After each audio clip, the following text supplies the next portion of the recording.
a ministra Carmen Lúcia, que os parlamentares, senadores e os deputados deverão apreciar quando houver o envolvimento de senadores e de deputados nessas decisões judiciais.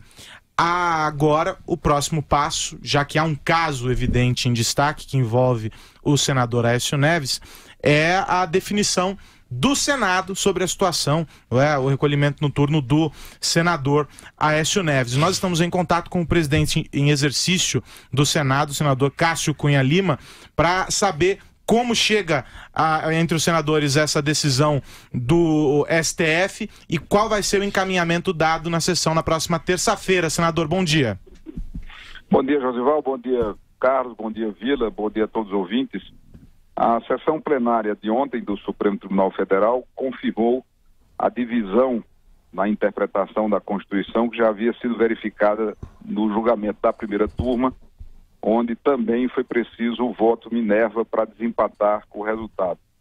Portanto, ficou patente uma divisão interpretativa da Constituição, o que aponta para a necessidade da manutenção pelo bem da nossa democracia, para evitar estabelecimentos de confrontos e de crises entre instituições, que o diálogo institucional seja mantido. Então, o fundamental é que tenhamos em mente que o nosso bem maior é a democracia, e a democracia está arrimada, está assegurada pela nossa Constituição.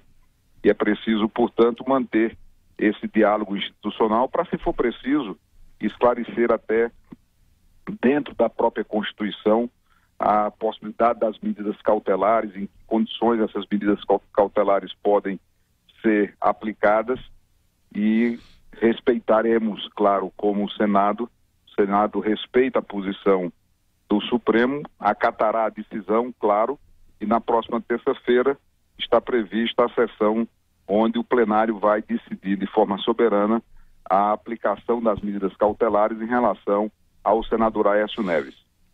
Senador Cássio Cunha Lima, bom dia. Marco Antônio Vila, senador.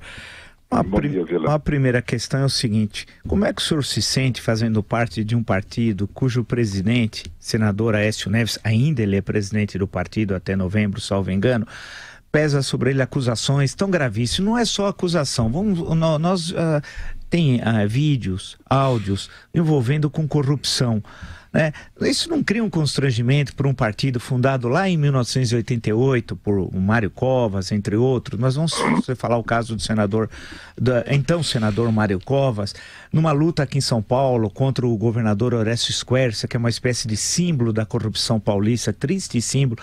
Isso não macula a história do partido, um partido que já tem aí, vai fazer 30 anos, tendo um presidente como Aécio Neves, falando naquela linguagem, me desculpe usar a expressão marginal, mas é uma linguagem marginal, falando em pegar dinheiro, com acusações gravíssimas. Como é que o senhor se sente fazendo parte de um partido cujo presidente age dessa forma? Com a responsabilidade de fazer com que as coisas melhorem, as coisas mudem. Aécio já está afastado da presidência do partido, ele já está afastado da presidência do partido. Quem preside o partido hoje é o senador Tasso Gereissati. O que se viu é algo que precisa ser apurado, que precisa ser devidamente investigado, claro, respeitado o devido processo legal, a ampla defesa. E os partidos políticos como um todo, e o PSDB está entre eles, é um problema do sistema político brasileiro, está por necessitar de uma transformação na forma de fazer a política brasileira. Essa é uma verdade irrefutável. Então, a nossa responsabilidade nesse instante é reconhecer erros. O PSDB foi o único partido que, de público, no seu programa nacional, reconheceu erros diante desse sistema político que apodreceu no Brasil, e ter a responsabilidade de restabelecer um diálogo com a sociedade para que nós possamos, dentro da política, porque não vejo, Marco Antônio Vila, não vejo outra saída que não seja dentro da própria política, para que nós possamos fazer as mudanças necessárias e avançar no que diz respeito ao prosseguimento das investigações da Lava Jato, a condenação de quem for culpado, a absolvição de quem for inocente, e disso tirar uma grande lição para sair com um país melhor. É esse o nosso objetivo, é isso que nós estamos trabalhando diante dessa oportunidade que a crise traz de trazer mudanças no sistema político brasileiro que são inadiáveis. Senador, na semana passada, no Senado, a posição do PSDB sobre essa questão foi derrotada, né, por uma ampla maioria que aguardou a decisão do STF, que ocorreu ontem e tal. E agora, no dia 17, como o senhor já disse, na próxima terça-feira, o STF vai, ou melhor dizendo, o Senado, que parece o STF, vai agora apreciar o assunto. Foi equivocada a posição tomada pela bancada do PSDB na semana passada, querendo tomar uma decisão antes de ouvir a decisão final do STF? Não foi uma posição equivocada, tanto é que o próprio STF confirmou aquilo que nós já defendíamos, que nesse caso o Senado da República tem que ser ouvido. Então, apenas foi bom, de certa forma, ter esperado, porque a decisão de ontem confirma o convencimento que a maioria da bancada do PSDB já tinha, de que em caso de afastamento em respeito à Constituição, e ontem foi julgado um caso abstrato, mas nesse caso abstrato, coube razão, assistiu razão a manifestação que a maioria da bancada do PSDB já vinha tendo de ouvir a Casa Legislativa no caso de medidas cautelares que interfiram na atividade do mandato. O mandato, para ser exercido, Vila, você sabe bem, tem 2 pré-requisitos: o exercício pleno dos direitos políticos e o voto popular, o sufrágio popular. Eu não quero aqui estar fulanizando a discussão. Cada caso será analisado ao seu tempo, mas nós temos que tratar as coisas também de forma genérica, sem a fulanização, porque a Constituição é maior do que o personagem Aécio Neves. Ela será sempre maior do que qualquer personagem. E a Constituição é muito clara, no meu entender, no meu modesto entender, em relação às regras que estão estabelecidas do respeito à autonomia do mandato.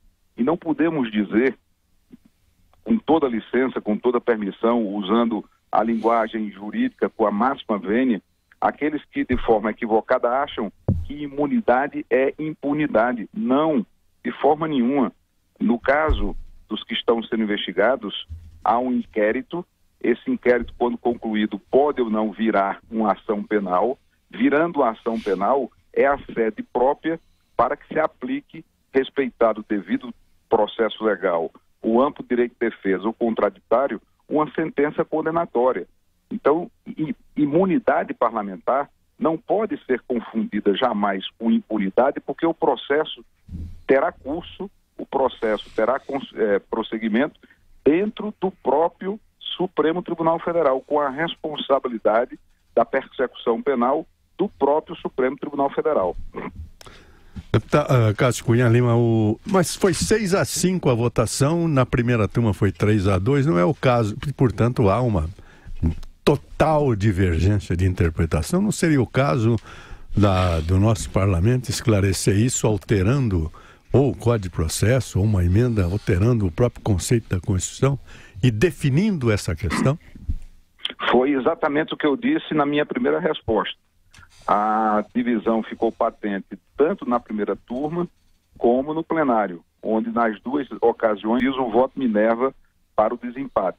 Portanto, é preciso manter o diálogo institucional para que nenhuma atitude seja interpretada como desrespeito, como confronto, para que nesse ambiente de diálogo institucional, preservando a nossa democracia, eu tenho dito nesses últimos dias, vamos devagar com andor que o santo é de barro. Né? A gente tem um longo período de estabilidade democrática, é a Constituição mais longeva, graças a Deus, da história republicana brasileira, mas não podemos, né, deixar de perceber o que está acontecendo no país.